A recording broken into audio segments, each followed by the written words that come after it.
আজকে কিছু গুরুত্বপূর্ণ বিষয় নিয়ে আলোচনা করব। তথাকথিতভাবে এই কথাগুলো বলার কিন্তু ভীষণভাবে গুরুত্বপূর্ণ। প্রথম কথা হচ্ছে আমাকে অনেকে আ জিজ্ঞাসা করেছো কমেন্ট করে যে বিশ্বভারতী ইউনিভার্সিটিতে যে অ্যাসিস্ট্যান্ট প্রফেসর, অ্যাসোসিয়েট প্রফেসর চলছে সেটা করব কিনা, ফিল আপ করব কিনা? ফার্স্ট অফ অল বলে রাখি যে বিশ্বভারতী ইউনিভার্সিটিতে যে ফর্ম ফিল আপটি আপকামিং অনগোয়িং রয়েছে, সেক্ষেত্রে প্রত্যেক ক্যান্ডিডেটকে কিন্তু করা উচিত যাদের কোয়ালিফিকেশন রয়েছে। ইউনিভার্সিটি রিক্রুটমেন্টস এবং সেন্ট্রাল ইউনিভার্সিটির যে ফরম্যাট এবং যারা কলেজ সার্ভিস কমিশন যখন হবে যে সময় খুলবে, উইন্ডো ওপেন হবে, তখন সেটা পরে চিন্তা করা যাবে বা পরে ভাবা যাবে। কিন্তু এখন যেহেতু অনগোয়িং সিস্টেমে এটা রয়েছে, প্রগ্রেসটা হচ্ছে।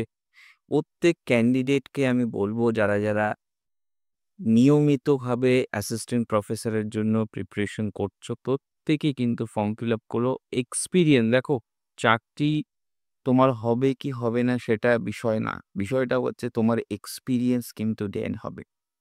এবং এই এক্সপেরিয়েন্সটা গেইন করাটা কিন্তু একদম নিউলি ক্যান্ডিডেটের জন্য ভীষণভাবে দরকার। কারণ পুরনো অভিজ্ঞতা না থাকলে কিন্তু নতুন অভিজ্ঞতা মধ্য দিয়ে কিন্তু যাওয়া একেবারেই অসম্ভব হয়। অনেকে অনেক রকম বলবে, রিক্রুটমেন্ট বেরোচ্ছে, আমার তো পাবে না। তোমার অল্টারনেটিভ যদি অপশন থাকে তাহলে তুমি সেখানে যাও। কিন্তু যদি মনে করো আমি একাডেমিক প্রফেশনে থাকবো, তাহলে একাডেমিকে যেখানে ফর্ম ফিল আপ হবে সেখানে আবেদন করাটা কিন্তু জরুরি। কারণ তুমি তো এই লাইনটাকেই বেছে নিয়েছো। যারা এই লাইনটাকে বেছে নিচ্ছে তারা যদি আবার অন্য সিস্টেমে যায় তাহলে তাকে সেই প্রথমভাবে শুরু করতে হয়। কেউ যদি মনে করে আমি ব্যাংকিংয়ে যাবো, তাহলে তোমাকে ব্যাংকিংই শুরু করতে হবে। এটা কিন্তু ভীষণভাবে বলার চেষ্টা করছি। তোমরা অনেকেই বলো যে আমার কি হবে? তো তুমি যদি এখনই নেগেটিভ হয়ে পড়ো তাহলে কিন্তু তুমি সেই পজিটিভ ভাবনেই আসতে পারবে না। নাম্বার 2, ভীষণভাবে গুরুত্বপূর্ণ। নেগেটিভিটি ভেবে ফর্ম ফিল আপটা করো না। যে আমি ফর্ম ফিল আপ করবো না, আমার সিলেকশন হবে না, এইসব ভেবো না। এখন এইসব থেকে পুরোপুরিভাবে বাদ দাও। এখন যে জিনিসটা তোমার ভাবার না দরকার, যে আমি এখন যে পজিশনে রয়েছি, সেই পজিশন থেকে কি করে একটু করে ছোট পড়াশুনোর গ্যাপ তৈরি করো, যে আমি এইটুখানি চ্যাপ্টার এর মধ্যে কমপ্লিট করব। ছোট টার্গেট নাও। লং টার্মের টার্গেট চিন্তা করো না।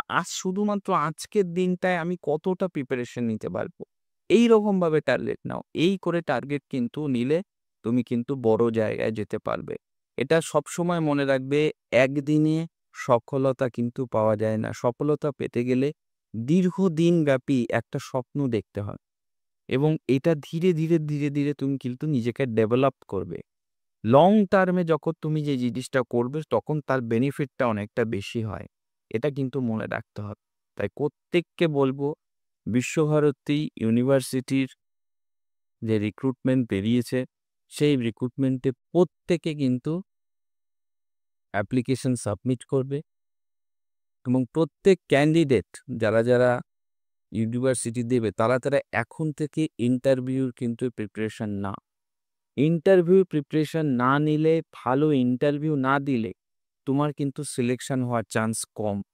সাবজেক্ট প্রতিদিন ৫ ঘন্টা করে নিয়মিত সাবজেক্ট পড়ো। এটা এখন থেকে এটা ভাববে যে প্রফেসররা যাই প্রশ্ন ধরুক না কেন, যেখান থেকে ধরুক না কেন, আমি অ্যান্সার দিতে পারবো। এই জিনিসটা যদি তুমি মাইন্ডসেটে তৈরি করে নাও তাহলে কিন্তু অনেক ভালো জায়গা কিন্তু তৈরি হবে। এবং একটা কথা মনে রাখবে, মানে নেগেটিভিটির কোনো জায়গা নেই। হয় আমি জিতবো, না হলে আমি শিখবো। হারার কোনো জায়গা নেই। তো ওই জন্য খুব মন দিয়ে প্রিপারেশন নাও, খুব ভালো করে পড়াশোনা করো। অবশ্যই তুমি কিন্তু গেইনার হবে।